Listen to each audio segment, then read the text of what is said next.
Hello and welcome to this week's Q&A.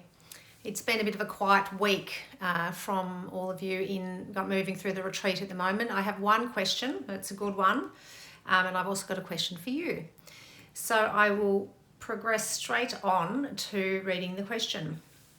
When my wife and I have an argument and it gets heated, she usually is the one to shut it down, which I hate because I feel she is shutting me down. But I agree, so long as we can talk about it later. But later never comes. She continually fobs me off and I feel even more shut down, and now I'm resentful about all of that and a few other things, but that's for another day.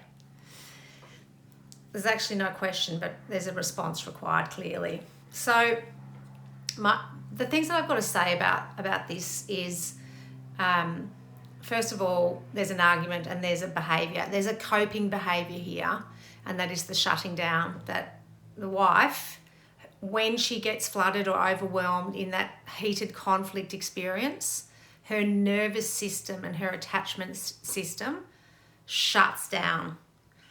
And what this partner is saying is that it feels like she's shutting me out, and she is.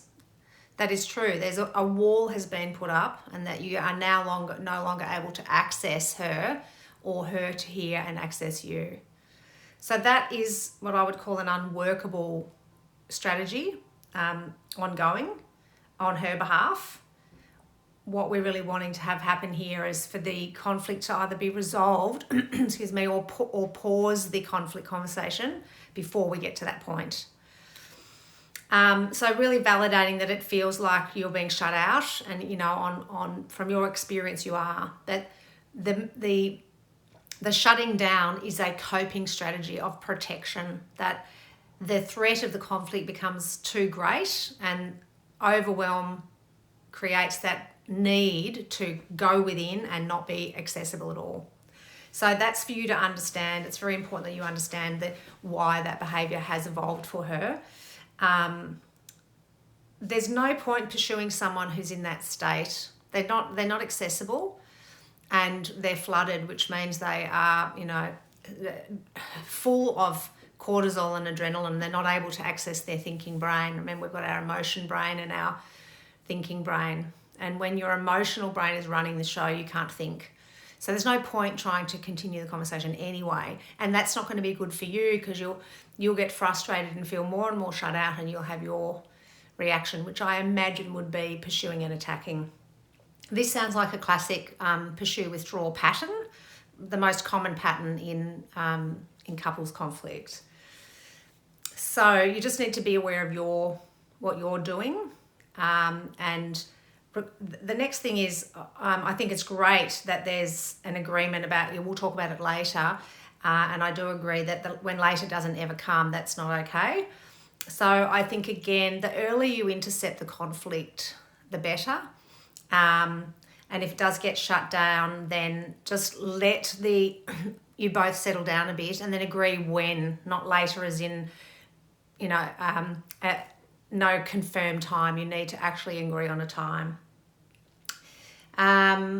Because otherwise that is going to turn into an unresolved or unrepaired hurt or conflict, and then another one and another one and another one and another one, and then look at that mess. So really being disciplined as a couple to ensure that you're repairing each glitch or conflict, disagreement, misunderstanding, event, incident, whatever it is, as it happens, not in the moment, but not letting them pile up. Agree on when you resume the conversation. Pause the conversation. So in the future, what you need to do now is have a conversation about what you're going to do in the future if either of you get choppy or in that amber state. Remember, we're in calm, clear state, connected and engaged, and then we get choppy or amber. The amber light comes on. We're feeling that early stage of fight or flight, and that is when we need to pause the conversation. Either person feeling that needs to be self-responsible to say, hands up, I'm in amber, can we come back to this later? Can we have a break, 10 minutes? If you catch it early enough, you can even just have 5 minutes. The more flooded and sort of enraged or withdrawn you are, the longer it will take to come back to calm, clear state. So important for you to get really good at pause practice, pausing as often as you need to ensure that you don't go into that upper realm of conflict. And then finally, intercept your own urge to react or retaliate with a breath and some time. Slow down. When you go into conflict, you know that feeling. Everything goes so fast, and before you know it, you're yelling and screaming, or you're walking away, or you're making threats, or you're, throwing back emotional weaponry about past events. And that's only adding to the damage. So intercept your own urges to react or retaliate very early with a breath and some time. The last thing about this question that I think is important to address is the last piece, which is, she follows me off and I feel even more shut down, and then I'm resentful about all of what just happened, and then some, and a few other things too, but that's for another day. So I just thought it'd be helpful to talk about resentment. Resentment is born from judgment, and the judgment is against the other person's behaviour as a wrongdoing of some sort. And that wrongdoing comes from our own beliefs, values, fixed views, and expectations that come from them. We have expectations about how this person should behave all the time. And that's for us to, excuse me, frog in my throat today. That's for us to really be flexible and agile with, that we don't set ourselves up with a fixed, rigid, tight grip on how a person should behave. I'm not saying that, reactionary behaviour, aggressive, hostile, whatever it is, behaviour, yelling, screaming, or threatening to leave, whatever it is okay. What I'm saying is to think about our 4 weeks: aware, accept, compassion, and wisdom. Be aware that that person in their unconscious state of reactivity is not able to regulate, and that's why they're saying and doing those things that are not right, they're not okay. And you hold boundaries and make requests about that, but resentment is not good for you. So you practice compassion for them. You forgive them for doing those things that are out of line of how you would like them to be, or out of line of your boundaries, or whatever it is. And then in a calm state, have some talk time, let them know in a calm, gentle way that in the future, I'd really like us to work together so that we da-da-da-da-da. So clearing all of those tensions between you and letting go of resentment, because resentment is not good for you. I think it was, I looked up this quote, that resentment is like drinking poison and wishing the other person would die. There's about 10 people that claim they said it. Who cares? Nelson Mandela was one that I looked up. Carrie Fisher apparently said it. And then there's an Irish actor called Malachy McCourt who apparently said it. Kudos to all of them, because it's true. If I'm resentful about someone doing something when they were in an unconscious state of fight or flight, what is the point of that? It's certainly not serving me at all. It makes me more predisposed to having very strong emotional reactions to their behaviour because I'm resentful. So my bias is set up to see them doing that same thing, and then my reaction is amplified.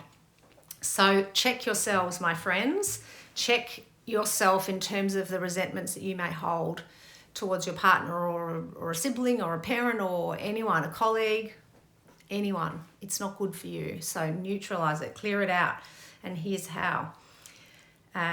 Step by step, 6 steps to practice clearing resentment. 1, practice awareness, a la our retreat.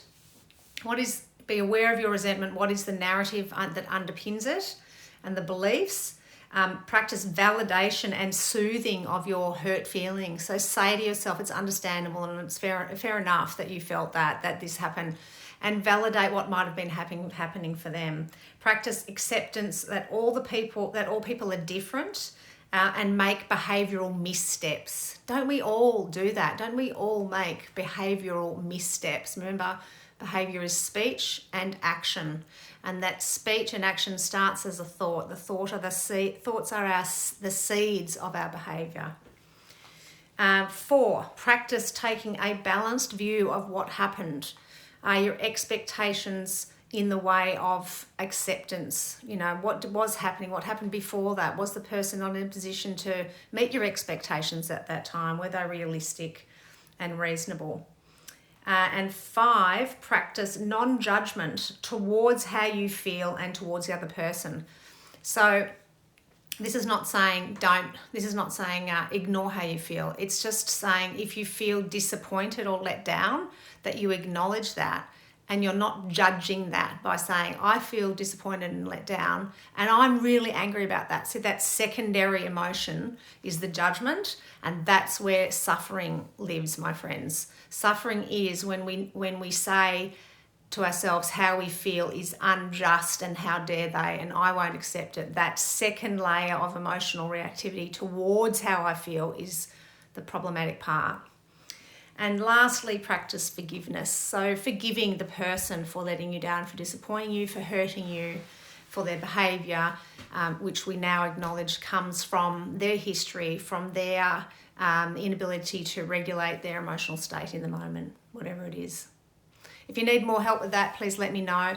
But I think that's a really important part of this question.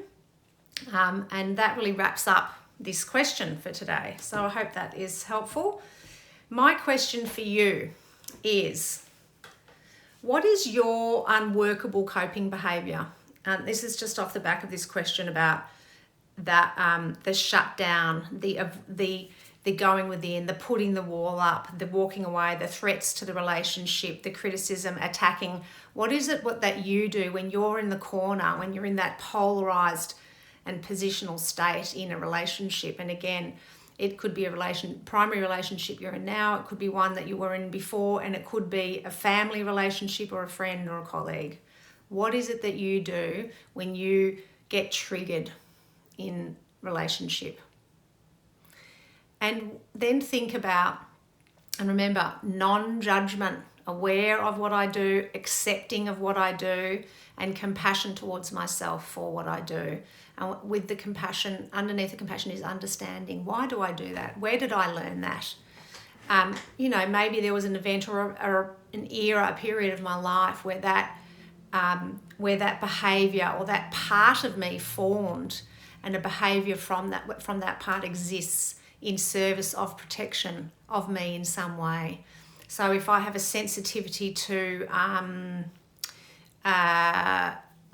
let's say body image, because at school I was bullied about that, then I'm going to have a protective part that anytime someone says anything that's in that sort of realm of body image criticism, I'm likely that part will pop up and I'll have this reactive behaviour. So let's just go through it again. What is your unworkable coping behaviour? If you have one, I imagine you all will. What do you understand about it? Perhaps the time of life that part of you formed, and what was it in service of? Use this awareness to practice acceptance and compassion towards yourself, and use your wise mind, your adult self, your wise caregiver self, to clarify what you'll do in the future when you get triggered. Tap into your values for this. When I get triggered, I'm going to, and then fill in the gap. Really, really important to be clear about, if you know you don't want to do that, what is it that you are going to practice doing every single time? That's it for today. Email me. I would love you to email me an issue, a problem, an upset, or an incident that happened recently, just like this one. Doesn't have to have a question. It can just be sharing a recent upheaval that you had, a conflict, anything that's happened. Email me, and then I can talk about it in a way that's helpful to everybody else. That is, after all, the point of Q&A, to demonstrate the universality of problems and pains in life. So I will leave you with that. Enjoy the rest of your weekend, and see you next time.